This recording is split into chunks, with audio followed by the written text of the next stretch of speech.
Hello again, good people. And again, I am Father Barnabas Hiker. I'm the chaplain here at Catholic Charities here in Denver, Colorado. And I thought today I'd give some thoughts and reflections on what I think is one of the more amusing stories and encounters the Lord has in the New Testament.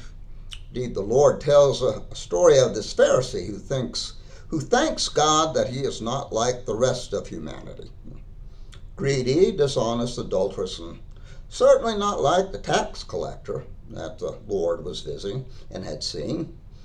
And he goes on, even more confident in his goodness. I fast twice a week and I pay tithes on my whole income.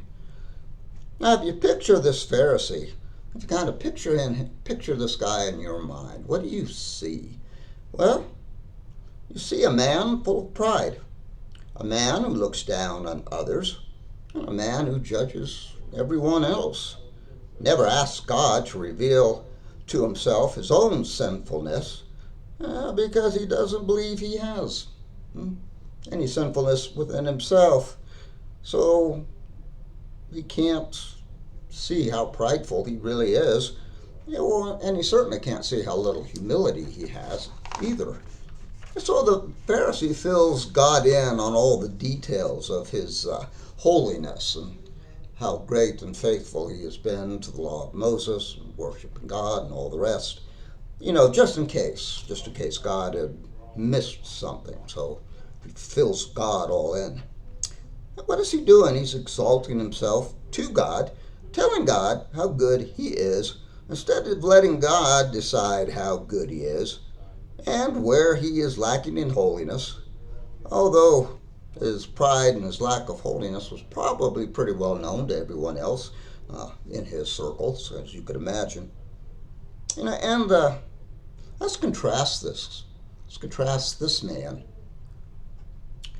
with what St. Paul says in his first letter to Timothy.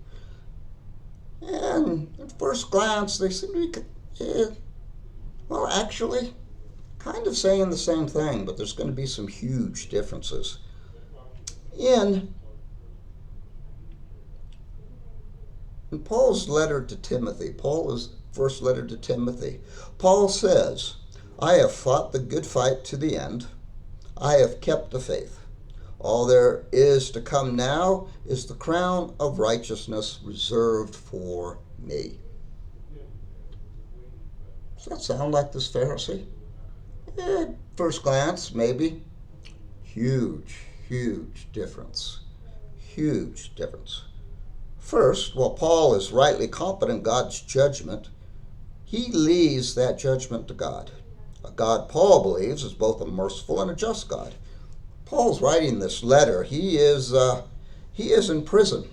He's writing this letter to Timothy, who's now in charge of some of his churches. Remain faithful, remain strong in the faith. And I'm coming to the end.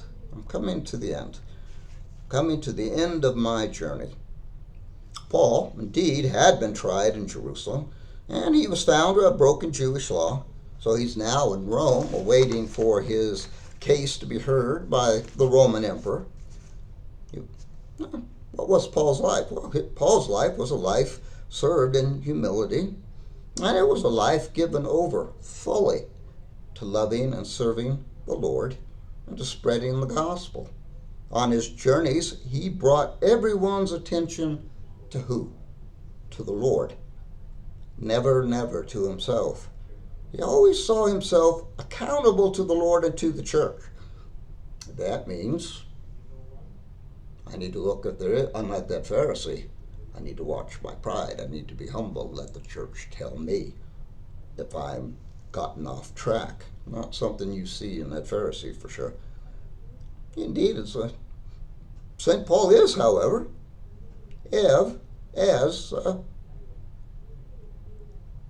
St. Paul does, he's a very different person. He's confident in salvation, confident in God's love and mercy, confident in the Lord's love and mercy, and confident in the Lord's just judgment. But that confidence, that same confidence, Pharisee has and St. Paul has, St. Paul's confidence It's not out of pride. It's not out of a self-righteousness.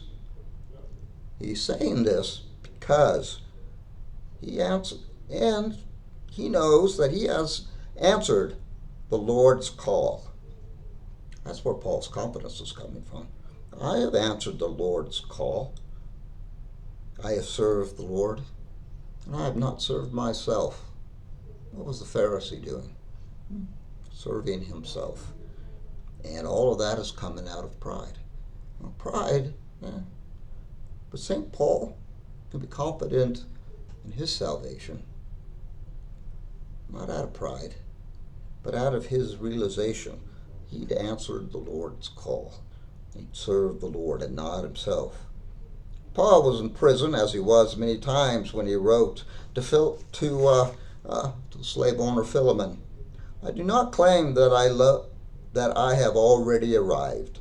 I move on towards the goal to win the prize. Paul, having lived a life of service and humility, he can say confidently that whoever I am in the hands of a loving and merciful Lord, and I trust his just judgments. I don't trust my own judgment. I certainly have some confidence, but ultimately, the Lord will answer that. And we need to do the same. We need to let Paul be a great example for us, and that is to live lives of humble service to the Lord. And if we do that, that's really what we're doing. We're trying to get rid of the pride in our lives, trying to become a humble people who are here to point people to the Lord. And that is what we really desire. Well, and we too at the end, Lord, here I am. I have loved you and served you, and I await your judgment upon me. And I am confident in my salvation and in your love for me, because I have loved and served you. Amen. The next video, change of subject here.